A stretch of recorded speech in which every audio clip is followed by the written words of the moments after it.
ನಮಸ್ಕಾರ. ಈಗ ವಯಸ್ಸಾದಂಗೆ ಕಾಣೋದು ಯಾವ್ಯಾವ ಕಾರಣದಿಂದ?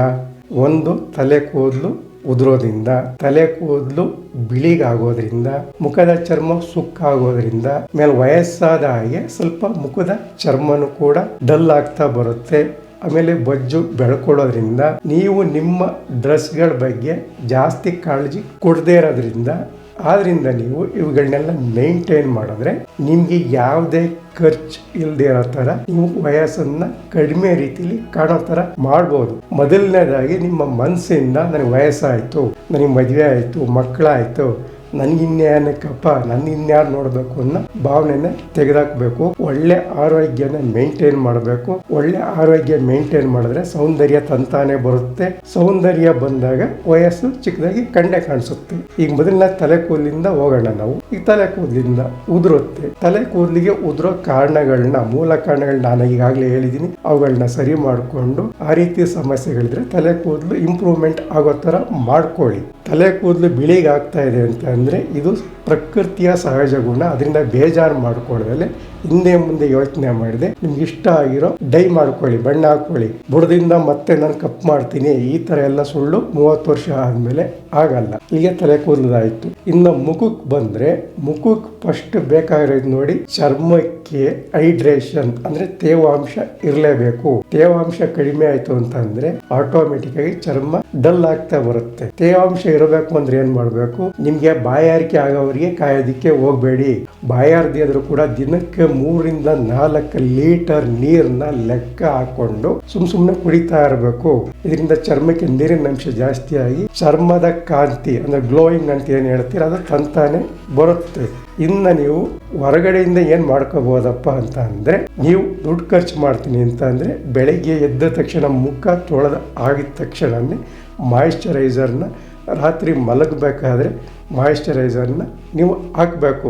ಇಲ್ಲ ನಾನು ಮಾಯಿಶ್ಚರೈಸರ್ ತೊಗೊಳಕ್ಕೆ ದುಡ್ಡಿಲ್ಲ ಅಂತ ಅಂದರೆ ನೀವು ಸುಲಭವಾಗಿ ನೀವು ಕೊಬ್ಬರಿ ಎಣ್ಣೆಯಲ್ಲಿ ಮಾಡ್ಬೋದು.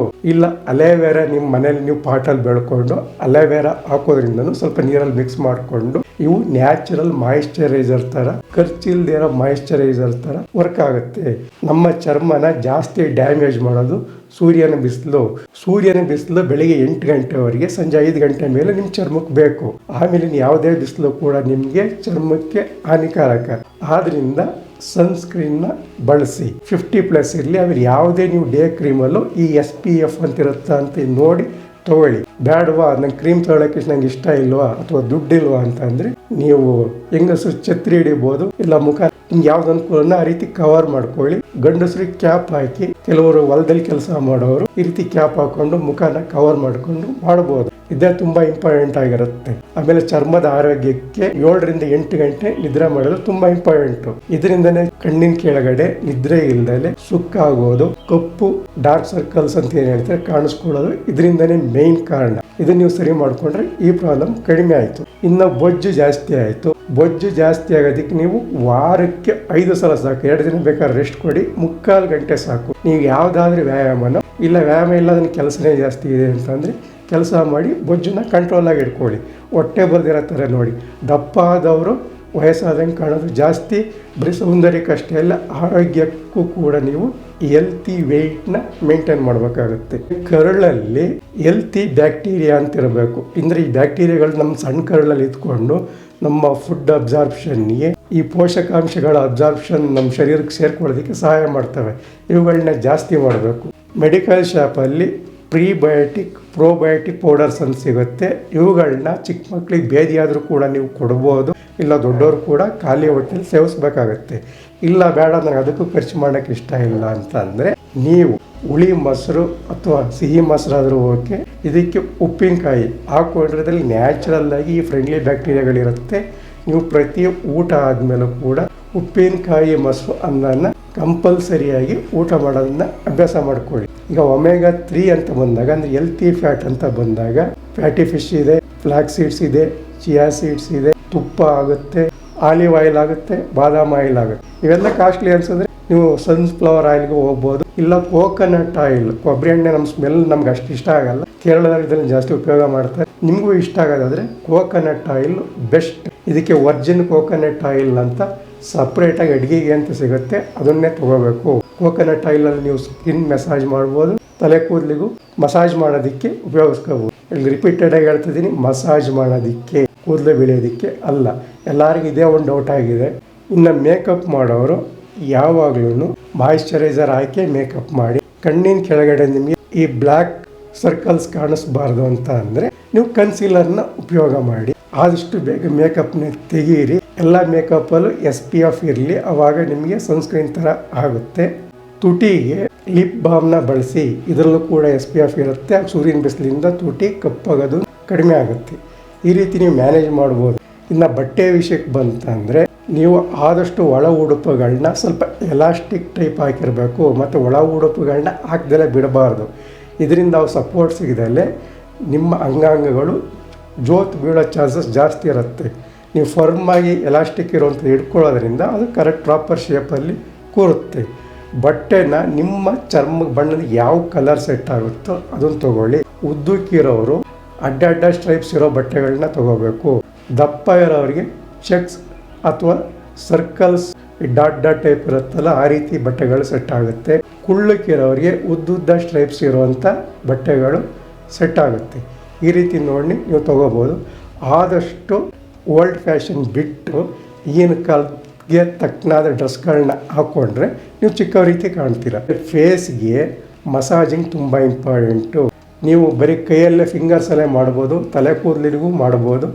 ಇಲ್ಲ ಅಂತಂದರೆ ಡರ್ಮಾ ರೋಲರ್ ಅಂತ ಸಿಗುತ್ತೆ. ಆ ರೀತಿ ಹೆಲ್ಪ್ ಮಾಡುವಂಥ ಉಪಕರಣಗಳು ಕಡಿಮೆ ದುಡ್ಡು ಸಿಗುತ್ತೆ. ಅವುಗಳನ್ನ ತಗೊಂಡು ಮಸಾಜ್ ಮಾಡಬೇಕು. ಮಸಾಜ್ ಮಾಡೋದ್ರಿಂದ ಆ ಜಾಗಕ್ಕೆ ರಕ್ತ ಸಂಚಾರ ಜಾಸ್ತಿ ಆಗೋದ್ರಿಂದ ಆ ಜಾಗ ಇಂಪ್ರೂವ್ಮೆಂಟ್ ಆಗುತ್ತೆ. ಇನ್ನು ಫೇಶಿಯಲ್ ಮಾಡಿಸ್ಬೋದಾ ಅಂತೇಳಿ, ಫೇಶಿಯಲ್ ಮಾಡಿಸೋದು ಮಸಾಜಿಂಗ್ ಟೈಪ್ ಆಗೋದ್ರಿಂದ ಚರ್ಮಕ್ಕಂತ ಒಳ್ಳೆಯದು. ನಿಮಗೆ ಬ್ಯೂಟಿ ಪಾರ್ಲರ್ ಕಾಸ್ಟ್ಲಿ ಅನಿಸಿದ್ರೆ ಈಗ ಮನೇಲೆ ನೀವು ಫೇಶಿಯಲ್ ಮಸಾಜ್ ಅಂತ ಫೇಶಿಯಲ್ ಮಾಡ್ಕೊಳ್ಳಿ. ಅದಕ್ಕೆಲ್ಲ ಏನೇನು ಬೇಕೆಲ್ಲ ಸಿಗುತ್ತೆ ಇವಾಗ ನಿಮಗೆ. ಹಲ್ಲುಗಳ ಸೌಂದರ್ಯನ ಮೇಂಟೈನ್ ಮಾಡೋದು ತುಂಬ ಇಂಪಾರ್ಟೆಂಟ್ ಆಗುತ್ತೆ. ಹಲ್ಲು ಗ್ಯಾಪ್ ಇದ್ದರೆ ಸರಿ ಮಾಡ್ಕೊಳ್ಳಿ, ಹಲ್ಲು ಎಲ್ಲೋ ಇದ್ದರೆ ಬಿಳಿಗೆ ಮಾಡ್ಕೊಳ್ಳಿ, ಹಲ್ಲುಗಳು ಬಿದ್ದೋಗಿದ್ರೆ ಕಟ್ಟಿಸ್ಕೊಳ್ಳಿ. ಯಾಕೆಂದರೆ ನಗುನೇ ಮೊದಲು ಸೌಂದರ್ಯನ ತಂದುಕೊಡೋದು. ನಗು ಇಲ್ಲದೆ ಇರೋ ಮುಖ ಎಷ್ಟೇ ಚೆನ್ನಾಗಿದ್ರೂ ಡಲ್ ಆಗಿರುತ್ತೆ. ಅದರಿಂದ ನೀವು ಅಲ್ಲಿನ ಬಗ್ಗೆ ಇಂಪಾರ್ಟೆನ್ಸ್ ಕೊಡೋದು ತುಂಬ ಇಂಪಾರ್ಟೆಂಟ್ ಆಗಿರುತ್ತೆ. ಡೆಂಟಿಸ್ಟ್ ಹತ್ರ ನಿಮ್ಗೆ ಕಡಿಮೆ ದುಡ್ಡಿಗೆ ಈ ಥರ ಟ್ರೀಟ್ಮೆಂಟ್ ಆಗುತ್ತೆ. ಮನೆ ಮದ್ದು ಮಾಡಿಕೊಂಡು ಖಂಡಿತ ಮಾಡೋದಕ್ಕೆ ಸಾಧ್ಯ ಇಲ್ಲ. ಯಾವುದೇ ಟೂತ್ ಪೇಸ್ಟಿಂದ ಉಜ್ಜಿದ್ರು ಅಲ್ಲಿ ಬಿಳಿಗಾಗಲ್ಲ. ತಲೆ ಕೂದಲನ್ನು ಮೇಂಟೈನ್ ಮಾಡೋದ್ರಲ್ಲಿ ಅದು ಎಷ್ಟು ಉದ್ದ ಇದೆಯೋ ಅಷ್ಟು ಉದ್ದ ಬಿಟ್ಕೊಳ್ಳೋದ್ರ ಬದಲು ಎಲ್ಲಿವರೆಗೆ ನಿಮಗೆ ಸ್ಟ್ರಾಂಗ್ ಆಗಿದೆಯೋ ತಲೆ ಕೂದಲು ಅಲ್ಲಿವರೆಗೆ ಕಟ್ ಮಾಡಿಸಿ. ಅದು ಶಾರ್ಟ್ ಆದರೂ ಪರವಾಗಿಲ್ಲ. ಕಣ್ಣಿನ ಕೆಳಗಡೆ ರಿಂಕಲ್ಸ್ಗೆ ಸೌತೆಕಾಯಿ ಈ ರೀತಿ ಯಾವುದೇ ಕೋಲ್ಡ್ ಎಫೆಕ್ಟ್ ಬರುವಂಥದ್ದು ಅಥವಾ ಟೀ ಬ್ಯಾಗ್ಗಳನ್ನ ಫ್ರಿಡ್ಜಲ್ಲಿಟ್ಟು ಇಲ್ಲ ನೀರಲ್ಲಿಟ್ಟು ನೀವು ಕಣ್ಣಿನ ಮೇಲೆ ವಾರಕ್ಕೊಂದು 2 ಸಲ ಒಂದು ಅರ್ಧ ಗಂಟೆ ಇಟ್ಕೊಳ್ಳೋದ್ರಿಂದ ರಿಂಕಲ್ಸು ನಿಮಗೆ ಅಲ್ಲಿ ಕಡಿಮೆ ಆಗುತ್ತೆ. ಬ್ಲ್ಯಾಕ್ ಸರ್ಕಲ್ಸ್ಗಳು ಕೂಡ ಕಡಿಮೆ ಆಗುತ್ತೆ. ಇನ್ನು ಬಾಯಿ ಸುತ್ತ ಕಪ್ಪಗಿರೋದು, ಬೇರೆ ಪಿಗ್ಮೆಂಟೇಷನ್ಗೆ ನೀವು ಮೆಡಿಕಲ್ ಕ್ರೀಮ್ಸ್ನ ನಾನು ಆಗಲೇ ವೀಡಿಯೋಗಳಲ್ಲಿ ಹೇಳಿದ್ದೀನಿ. ಆ ರೀತಿ ಮಾಡಿಕೊಂಡು ಸರಿ ಮಾಡ್ಕೊಳ್ಳಿ. ಅದಕ್ಕಿಂತ ಮುಂಚೆ ಮೂಲ ಕಾರಣಗಳಂತ ನಿಮ್ಗೆ ಹೇಳಿದ್ದೀನಿ. ಅವುಗಳನ್ನ ಸರಿ ಮಾಡ್ಕೊಳ್ಳೋದ್ರಲ್ಲಿ ಯಾವುದೇ ಕಾರಣಕ್ಕೂ ಸರಿಯಾಗಲ್ಲ, ನೀವು ಎಷ್ಟೇ ಕ್ರೀಮ್ ಹಾಕಿದರೂ ಕೂಡ. ಆಹಾರದ ವಿಷಯಕ್ಕೆ ಬಂದರೆ ಹುಳಿ ಹಣ್ಣುಗಳನ್ನ ಜಾಸ್ತಿ ತೊಗೋಬೇಕು. ಯಾಕೆಂದರೆ ಹುಳಿ ಹಣ್ಣುಗಳಲ್ಲಿ ನಿಮಗೆ ವಿಟಮಿನ್ ಸಿ ಜಾಸ್ತಿ ಇರುತ್ತೆ. ವಿಟಮಿನ್ ಸಿ ಜಾಸ್ತಿ ಆದರೆ ಅದು ಕೊಲಾಜನ್ ರೂಪಕ್ಕೆ ಟರ್ನ್ ಆಗಿ ಕೊಲಾಜನ್ ರಬ್ಬರ್ ಥರ ಇರೋದರಿಂದ ಚರ್ಮಕ್ಕೆ ಕಾಂತಿ ಕೊಡೋದ್ರ ಜೊತೆಗೆ ಎಲಾಸ್ಟಿಕ್ ರೀತಿಯಲ್ಲಿ ಬಿಗ್ಗೆ ಹಿಡ್ಕೊಳ್ಳೋದ್ರಿಂದ ರಿಂಕಲ್ಸ್ ಕಡಿಮೆ ಆಗುತ್ತೆ. ಇನ್ನು ತಲೆ ಕೂದಲಿಗೆ ಮಿನರಲ್ಸ್ ಬೇಕು. ಈ ಮಿನರಲ್ಸ್ಗಳು ನಿಮ್ಗೆ ಈಸಿಯಾಗಿ ಎಲ್ಲ ರೀತಿಯ ಹಸಿರು ತರಕಾರಿಗಳಿಂದ ಸಿಗುತ್ತೆ. ಯಾಕೆ ಅಂತಂದರೆ ಭೂಮಿಯಿಂದ ನೇರವಾಗಿ ಹೀರ್ಕೊಳ್ಳೋದ್ರಿಂದ ಅವುಗಳ ಸಸ್ಯದೊಳಗಡೆ ಈ ಮಿನರಲ್ಸ್ ಇರೋದರಿಂದ ನಮ್ಮ ಶರೀರಕ್ಕೆ ಅವು ಈಸಿಯಾಗಿ ಸೇರಿಕೊಳ್ತವೆ. ಆಯಿಲ್ ಸ್ಕಿನ್ ಇರೋರು ಆಯಿಲ್ ಫ್ರೀ ಅಂತಿರೋ ಯಾವುದೇ ಬ್ಯೂಟಿ ಪ್ರಾಡಕ್ಟ್ಸ್ಗಳನ್ನ ನೀವು ತೊಗೋಬೋದು. ನೀವು ಮನೆ ಮದ್ದುಗಳಂತ ಏನಿದ್ದಾವೆ ಇವುಗಳನ್ನ ಮೇಂಟೈನ್ ಮಾಡೋದಕ್ಕೆ ಬಳಸಿ. ಈಗ ಸೋಪನ್ನು ಯಾವ ರೀತಿ ಬಳಸ್ತೀರೋ, ಟೂತ್ ಪೇಸ್ಟ್ನ ಹಲ್ಲು ಕ್ಲೀನ್ ಮಾಡೋದಕ್ಕೆ ಯಾವ ರೀತಿ ಬಳಸ್ತೀರೋ ಆ ರೀತಿ ಬಳಸಿದ್ರೆ ತಪ್ಪಿಲ್ಲ. ಆದರೆ ಯಾವುದೇ ಸಮಸ್ಯೆಗಳಿಗೂ ಇವು ಟ್ರೀಟ್ಮೆಂಟ್ ಅಂತ ಆಗೋಲ್ಲ. ಈ ಡಿಫ್ರೆನ್ಸ್ನ ಸರಿಯಾಗಿ ಮೊದಲು ತಿಳ್ಕೊಳ್ಳಿ. ನಿಮ್ಮ ಮನಸ್ಸು ಯಾವ ರೀತಿ ಇರುತ್ತೆ ಅನ್ನೋದ್ರ ಮೇಲೆ, ನಿಮ್ಮ ಬಿಹೇವಿಯರ್ ಮೇಲೆ ಎಲ್ಲ ಕೂಡ ವಯಸ್ಸು ಡಿಪೆಂಡ್ ಆಗಿರುತ್ತೆ. ಬರೀ ಚಿಕ್ಕ ವಯಸ್ಸು ಅನ್ನೋ ಕಾರಣಕ್ಕೆ ಅಲ್ಲ. ಈಗ ನಾನು ಹೇಳಿದ ಪಾಯಿಂಟ್ಸ್ಗಳನ್ನ ಎಲ್ಲ ನೀವು ಮೇಂಟೈನ್ ಮಾಡಿದ್ರೆ ನೀವು ಡೆಫಿನೆಟಾಗಿ ನಿಮ್ಮ ವಯಸ್ಸಿಗಿಂತ ಚಿಕ್ಕವರಾಗಿ ಕಾಣಿಸ್ತೀರ. ಮತ್ತು ನೀವು ಯಾವುದೇ ರೀತಿ ಇರಿ ಆಕರ್ಷಿತವಾಗಂತೂ ಎಲ್ಲರಿಗೂ ಕಾಣಿಸ್ತೀರ. ಬಿಳಿಗಿದ್ರೆ ಮಾತ್ರ ಅವರು ಸುಂದರ, ದುಡ್ಡಿದ್ರೆ ಮಾತ್ರ ಅವರು ಶ್ರೀಮಂತರು, ವಯಸ್ಸಾಗ್ಬಿಟ್ರೆ ಬುದ್ಧಿವಂತರು ಅಂತ ಅಲ್ಲ. ನಾವು ಇದಕ್ಕಿಟ್ಟಿರೋ ಮಾನದಂಡಗಳು ಸರಿ ಇಲ್ಲ. ಬೇರೆ ಬೇರೆ ರೀತಿಯಿಂದಲೂ ನಾವು ಶ್ರೀಮಂತರು. ದುಡ್ಡಿಂದ ಮಾತ್ರ ಶ್ರೀಮಂತ ಅಲ್ಲ, ಸೌಂದರ್ಯದಿಂದ ಶ್ರೀಮಂತರು, ಬುದ್ಧಿವಂತಿಕೆಯಿಂದ ಶ್ರೀಮಂತರು, ಒಳ್ಳೆ ಗುಣದಿಂದ ಶ್ರೀಮಂತರಾಗಿರ್ತಾರೆ. ಅದೇ ರೀತಿ ಅವರು ಸುಂದರರಾಗೂ ಕೂಡ ಇರ್ತಾರೆ. ಬರೀ ದೇಹ ಸೌಂದರ್ಯ ಮಾತ್ರ ಸೌಂದರ್ಯ ಅಂತ ತಿಳ್ಕೊಬೇಡಿ. ಮತ್ತು ಇದನ್ನೆಲ್ಲ ಮೇಂಟೈನ್ ಮಾಡೋದ್ರಿಂದ ಆರೋಗ್ಯನೂ ಬರುತ್ತೆ. ನೀವು ಆರೋಗ್ಯನ ಚೆನ್ನಾಗಿ ಮೇಂಟೈನ್ ಮಾಡೋದ್ರಿಂದ ಸೌಂದರ್ಯ ತಂತಾನೆ ಬರುತ್ತೆ. ಅತಿ ಆಸೆ ದುರಾಸೆನ ಬಿಡಬೇಕು, ಸ್ವಾರ್ಥನ ಬಿಡಬೇಕು. ಈಗ ಹೆಚ್ಚು ಆಯಸ್ಸನ್ನು ಬದುಕಿರೋಂಥ ಯಾರನ್ನೇ ನೋಡಿ, ಅವರು ಅವರಿಗಾಗಿ ಬದುಕಿದ್ದಕ್ಕಿಂತ ಜಾಸ್ತಿ ಬೇರೆಯವರಿಗೆ ಬದುಕಿದ್ದೇ ಜಾಸ್ತಿ. ಇದೇ ಅವರ ಆಯಸ್ಸಿನ ಸೌಂದರ್ಯದ ಗುಟ್ಟಾಗಿರುತ್ತೆ. ಇದಕ್ಕೆ ಬೇಕಾದಷ್ಟು ಮಹಾನುಭಾವರಿದ್ದಾರೆ, ಅವ್ರು ಯಾರ್ಯಾರು ಅಂತ ನಿಮಗೆ ಗೊತ್ತಿದೆ. ಆದ್ದರಿಂದ ಮನಸ್ಸನ್ನು ಮೊದಲು ಶುದ್ಧವಾಗಿ ಇಟ್ಕೋಬೇಕು. ಹೆಲ್ತಿ ರಿಲೇಷನ್ಶಿಪ್, ನೀವು ಒಳ್ಳೆ ಸ್ನೇಹಿತರುಗಳ ಜೊತೆ, ನಿಮ್ಮ ನೆಂಟರಿಷ್ಟರ ಜೊತೆ ಒಳ್ಳೆ ಬಾಂಧವ್ಯನ ಮೇಂಟೈನ್ ಮಾಡಬೇಕು. ಈಗ ಒಬ್ಬನ ಹತ್ರ ಒಂದು 10 ಕೋಟಿ ಇದೆ ಅಂತ ತಿಳ್ಕೊಳ್ಳಿ, ಅವ್ನಿಗೆ ಇನ್ನೂ 5 ಕೋಟಿ ಬೇಕು ಅಂತ ಕಾಯ್ತಾ ಇರ್ತಾನೆ. ಅಲ್ಲಿಗೆ ಅವ್ನು ಬಡವಾನೇ, ಶ್ರೀಮಂತ ಆಗಲ್ಲ. ಯಾರೊಂದು 10 ಲಕ್ಷ ಇಟ್ಕೊಂಡು ಸಾಕಪ್ಪ ಇಷ್ಟು ಅಂತ ಅಂದ್ಕೊಳ್ತಾನೆ, ಅವನು ಶ್ರೀಮಂತನೇ. ನಾನು ನೋಡೋಕೆ ಸ್ವಲ್ಪ ಚೆನ್ನಾಗಿದ್ದೀನಿ, ಇನ್ನೂ ಚೆನ್ನಾಗಿ ಕಾಣಬೇಕು ಅಂತ ಅವ್ನು ಟ್ರೈ ಮಾಡ್ತಾ ಇರ್ತಾನೆ. ಅಲ್ಲಿಗೆ ಅವ್ನು ಚೆನ್ನಾಗಿಲ್ಲ ಅಂತಾನೆ. ನಾನು ಪರವಾಗಿಲ್ಲಪ್ಪ ಕಪ್ಪಿದ್ರೆ ಲಕ್ಷಣವಾಗಿದ್ದೀನಿ ಅಂದ್ಕೊಂಡ್ರೆ ಅವ್ನು ಲಕ್ಷಣವಂತಾನೆ. ಒಳ್ಳೆ ಗುಣ ಇದ್ದರೆ ಅವನೆಲ್ಲ ಅದು ಚೆನ್ನಾಗಿ ಕಾಣಿಸ್ತಾನೆ. ಅವ್ನು ಹೇಗೆ ಇರಲಿ. ಈಗ ನೋಡೋಕ್ಕೆ ಚೆನ್ನಾಗಿದ್ಬಿಟ್ಟು ಕೆಟ್ಟ ಗುಣಗಳಿದ್ದರೆ ಅವ್ನು ನೋಡೋಕ್ಕೂ ಚೆನ್ನಾಗಿದ್ರೂ ಅವ್ನು ಗಲೀಜಾಗಿ ಎಲ್ಲರ ಕಡೆಗೂ ಕಾಣಿಸೋದು.